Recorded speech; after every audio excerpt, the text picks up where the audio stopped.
મેઘાવી માહોલ જામ્યો છે સૌરાષ્ટ્ર ગુજરાતમાં તેમજ આગામી 36 કલાકમાં કયા વિસ્તારમાં થશે મેઘ તાંડવ તેને લગતી સંપૂર્ણ વાત કરીશું મિત્રો માટે વિડીયો પૂરો જોવા વિનંતી। તારીખે 4 જુલાઈ અને રાતના તાજા હવામાન સમાચાર જોઈએ તો ઉત્તર ગુજરાત તેમજ અમદાવાદના વિસ્તારમાં સારો એવો વરસાદ જોવા મળી રહ્યો છે અને આ ઉપરાંત મોરબી સુરેન્દ્રનગર તેમજ બોટાદ વિસ્તારમાં છે ઝરમર વરસાદ પડી રહ્યો છે। ત્યારે ખાસ તો વાત કરીશું તારીખે 5ની તો 5 તારીખ દરમિયાન સવારના વહેલી સવારે તમે જોઈ શકો છો દરિયાકાંઠાના વિસ્તારો જેમ કે દ્વારકા ઉપરાંત પોરબંદર માધવપુર વેરાવળ માંગરોળ મહુવા વિસ્તારોમાં ગાજવીજ સાથે વરસાદ થશે। આ ઉપરાંત ગાંધીધામ માંડવી અને મુંદ્રામાં પણ વહેલી સવારે ગાજવીજવાળો વરસાદ થવાની શક્યતા રહેલી છે। મિત્રો જેમ જેમ દિવસ આગળ વધશે તેમ તેમ વરસાદ છે એ અંદરના ભાગોમાં શરૂ થશે। જૂનાગઢના વિસ્તારોમાં ગીર વિસ્તારમાં તારીખ 5ના રોજ ભાણવડ તેમજ સાથે સાથે વાત કરીએ તો કેશોદ આ ઉપરાંત માંગરોળ તેમજ વંથલી વિસ્તારમાં ગાજવીજવાળો વરસાદ જોવા મળશે। મિત્રો મોટા સમાચાર જણાવી શકાય કે 5 તારીખના રોજ પણ વરસાદી વાતાવરણ જોવા મળશે। ત્યારબાદ આપણે બપોરના તાજા હવામાન સમાચાર જોઈએ તો સૌરાષ્ટ્રના મોટા ભાગના સેન્ટરોમાં ગાજવીજવાળો વરસાદ જોવા મળશે। હળવો મધ્યમ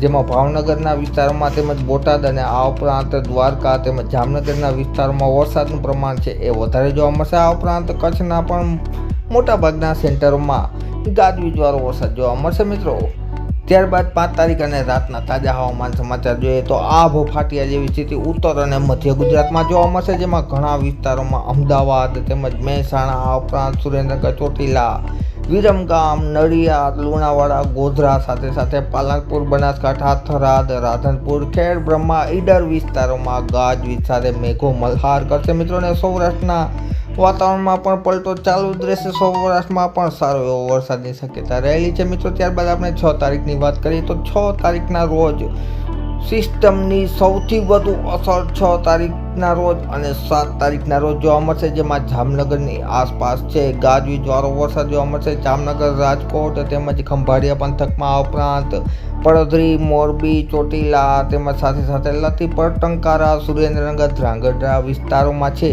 એ 2 થી 5 ઇંચ જેટલો વરસાદ જોવા મળશે। આ તરફ નજર કરીએ તો ઉત્તર ગુજરાતમાં પાલનપુર મહેસાણા તેમજ બનાસકાંઠા રાજસ્થાન અને મધ્યપ્રદેશની બોર્ડર આસપાસના વિસ્તારોમાં 2 થી 4 ઇંચ જેટલો વરસાદ છે એ 6 તારીખના રોજ 8 થી 12ની વચ્ચે જોવા મળશે। મિત્રો ત્યારબાદ આપણે આગળ વધીએ તો 6 તારીખ અને સાંજના સમયે તમે જોઈ શકો છો દ્વારકા તેમજ પોરબંદર આ ઉપરાંત ખંભાળિયા કલ્યાણપુર ભાટિયા લાલપુર કાલાવડ સાપર વેરાવળ રાજકોટ મોરબી જામનગર ધ્રોલ તેમજ વાંકાનેર થાન ચોટીલા સુરેન્દ્રનગર બોટાદ વિસ્તારોમાં અને દક્ષિણ સૌરાષ્ટ્રમાં પણ ઉના મહુવા તેમજ સાથે સાથે ભાવનગર અલંગ ઘોઘા વિસ્તારમાં ગાજવીજવાળો વરસાદ જોવા મળશે જેમાં ખાસ કરીને પશ્ચિમ અને ઉત્તર સૌરાષ્ટ્રમાં 4 ઇંચ જેટલો વરસાદ જોવા મળશે। મિત્રો આ ઉપરાંત કચ્છમાં પણ મોટાભાગના વિસ્તારોમાં 60 થી 70% વિસ્તારોમાં છે એ 2 થી 3 ઇંચ જેટલો વરસાદ જોવા મળશે। મિત્રો અને 6 તારીખ બાદ પણ તમે જોઈ શકો છો બંગાળની ખાડીની સિસ્ટમ છે હજુ પણ ધીમે ધીમે પશ્ચિમ તરફ ગતિ કરશે જેના હિસાબે